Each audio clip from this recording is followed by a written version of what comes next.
Hello dear friends, जैसा कि हम iOS मॉडल 2 अभी पढ़ रहे हैं। तो जैसा कि हमने मॉडल 2 में पढ़ चुके हैं, व्हाट इज रिस्क, रिस्क क्या है, हमने इसके बारे में जाना।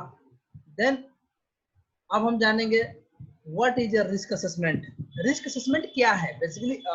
जैसे कि कोई बोलता है रिस्क असेसमेंट कर रहा हूँ, मैं करूँगा या करना चाहिए, बट रियल में रिस्क असेसमेंट क्या है उसके बारे में उसका थोड़ा सा हम डिटेल में आज बात करने वाले हैं कि आखिर रिस्क होता क्या है, कैसे दिखता है, कौन करता है, यदि होता है तो क्या प्रोसेस है, क्या स्टेप है, उसके बारे में आज हम बात करने वाले हैं। तो चलिए स्टार्ट करते हैं। Risk assessment is means of making sure that the most serious workplace risks are managed by cost-effective control measures. Risk assessment ऐसा है कि किसी भी एक्टिविटी में उस हजार्ड को हमें असेस करना है, मापना है, जानना है और उसका इफेक्टिव कंट्रोल मेजर लेना है। कंट्रोल मेजर नहीं, नाम के लिए नहीं कि हाँ मैंने उस रिस्क का कंट्रोल लिया, नहीं, इफेक्टिव कंट्रोल मेजर होना चाहिए कि हाँ वो जब आप कंट्रोल कंट्रोल लें तो वो दिखे कि हाँ हमने ये कंट्रोल लिया है और उसके ये फायदे हैं। Assessing risk allow you to prioritize the action you take to control them. In this module, we discuss how to assess risk. In module 3, we will look at ways of controlling risk.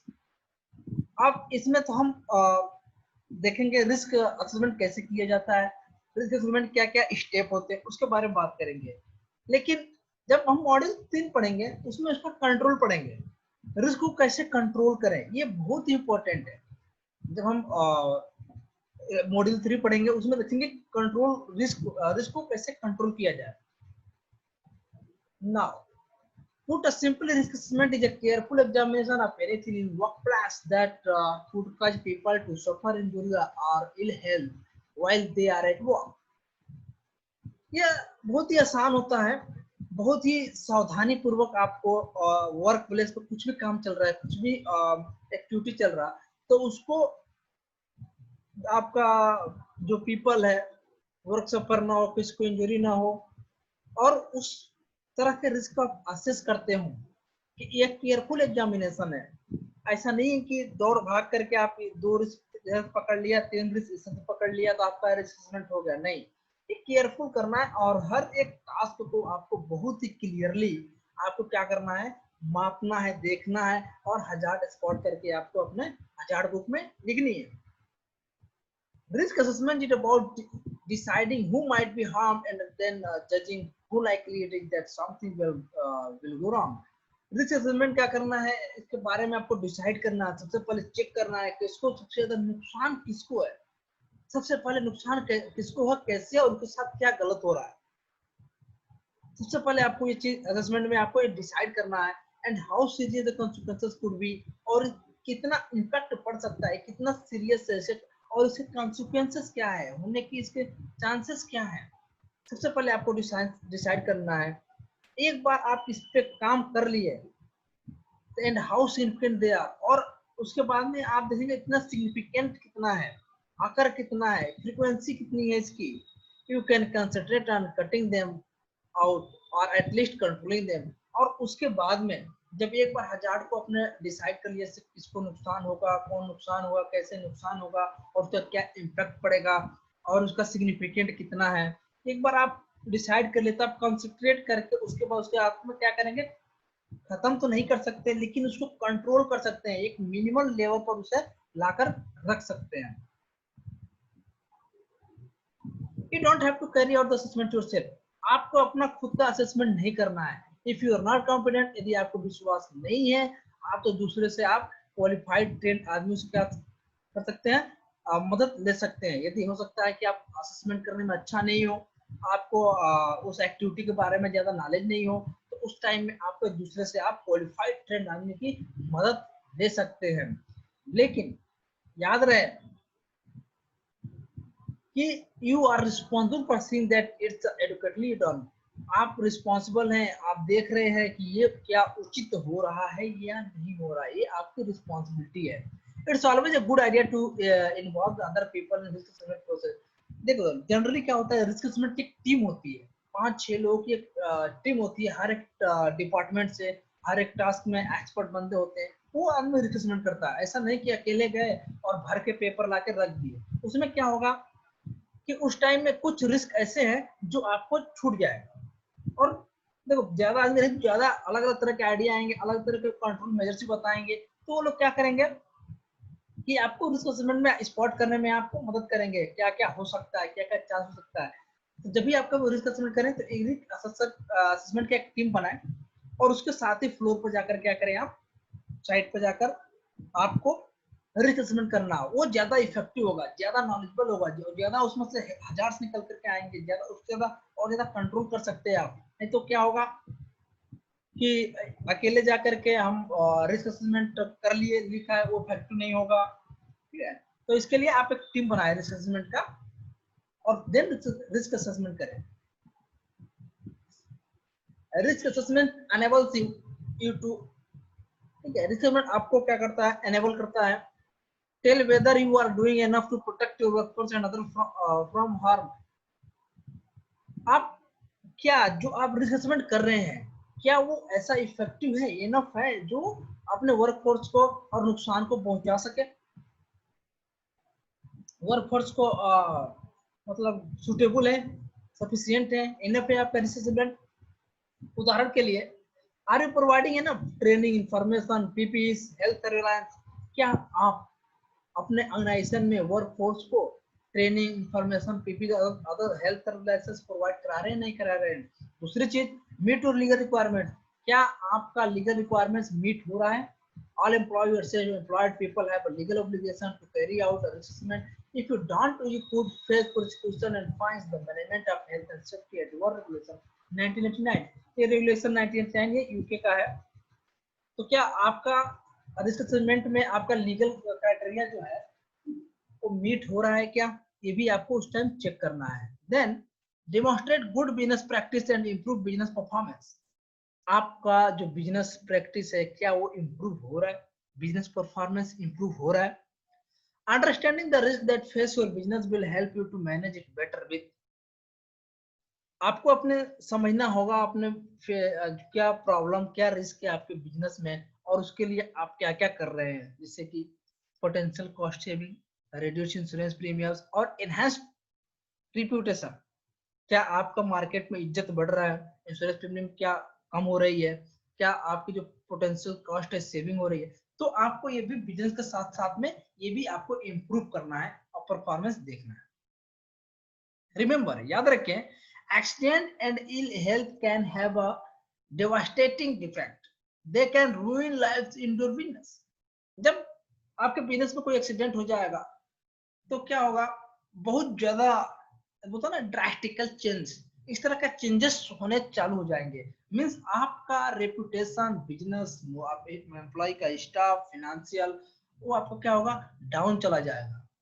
तो इसके लिए ये भी एक reason है, जैसे कि हमने मॉड्यूल 1 में सबसे पहला ही चैप्टर पढ़ा था कि क्यों risk assessment sorry manage safely, क्यों वर्क प्लेस पे हेल्थ एंड सेफ्टी मैनेज करना चाहिए। तो हमने देखा था वो रीजंस देखे थे, इस रीजन की वजह से हमें मेंटेन करना है health and safety at work place. Then पर एक केस स्टडी पढ़ेंगे। A nurse who had a long history of back complaints was required to do work involving heavy manual handling of patients। एक nurse है, वो manual handling चलते बहुत पहले से वो क्या करती है, कंप्लेन करती है और एक पेशेंट है, मैनुअल हैंडलिंग करते करते उसको बैक पेन होता है। She was not sent to the occupational health department to assess her fitness, और उसको ऑक्यूपेशनल हेल्थ डिपार्टमेंट में भेजा नहीं गया उसके फिटनेस को असेस करने के लिए, देखने के लिए कि एग्जैक्ट में रीजन क्या है। The work aggravated her injury and resulted in surgery and retirement and reversal of vision।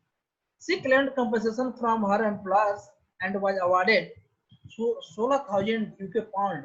The judgment recognized the failure of the employer to carry out a manual handling।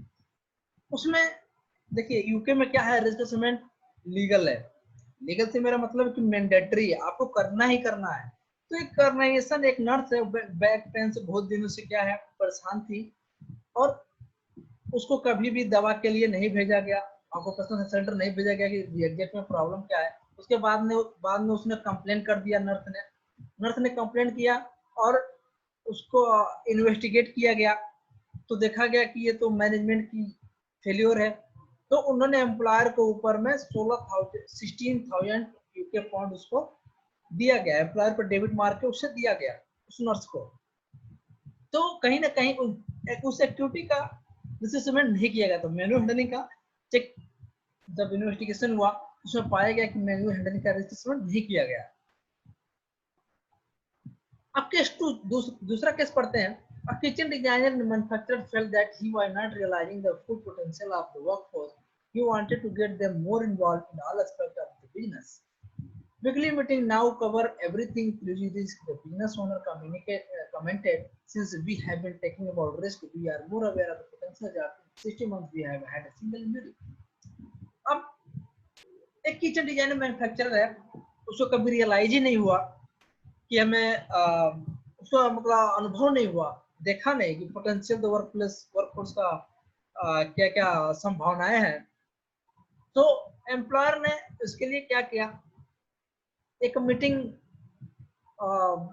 जारी किया, यहाँ पर 16 month लिखा हुआ, meeting सबको इकट्ठा किया और मीटिंग करा और बिजनेस में कमेंट किया, बताया उन्हें कि हम रिस्क के ऊपर बात कर रहे हैं और 16 महीने में हमें वी हैव नॉट हैड, और अभी तक कोई क्या है सीरियस इंजरी नहीं हुआ। तो उस टाइम क्या होगा, आदमी यदि अपने ऑर्गेनाइजेशन का परफॉर्मेंस के बारे में आप सबको बताएंगे तो देखो यदि अच्छा रहेगा तो सारे लोग मोटिवेट होंगे, मॉरल क्या होगा, ऊपर होगा, हाई होगा, और वो लोग काफी ज्यादा मोटिवेट होंगे और मन लगा और काम करेंगे। जैसे कि यहाँ पे उसे बताया कि 16 महीने से हमारे ऑर्गेनाइजेशन में ऐसा कोई सिंगल इंजरी नहीं हुआ।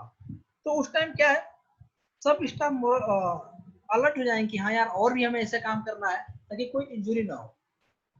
और यदि ज्यादा हमारा इंजरी हुआ तो उस टाइम में स्टाफ सोचेगा नहीं यार अच्छे से काम करना है और जीरो एक्सीडेंट फ्री पे काम हमें करना है। अब तीसरे केस उठा लेते हैं। तीसरा केस है, company providing services to the travel industry assess the risk of its sink wrapping facilities. As a result, it was able to reduce the risk of manual handling, injury to employee, get staff involved with risk assessment, and develop business process. The company is now aiming at quality management certification and also targeting bigger customers who expect to see proof that their suppliers are taking health and safety seriously. और तीसरी चीज ये भी है, ये company है, travel industry है, वो अब manual handling injury to employ क्या करती है, पैकिंग का काम करती है। अच्छा, रिजल्ट परिणाम क्या होता है, रिस्क मैनुअल हैंडलिंग में क्या है, रिस्क होता है, एम्प्लॉय इंजुरीज होते हैं। तो इसके लिए आपको उसमें भी कंपनी को चाहिए कि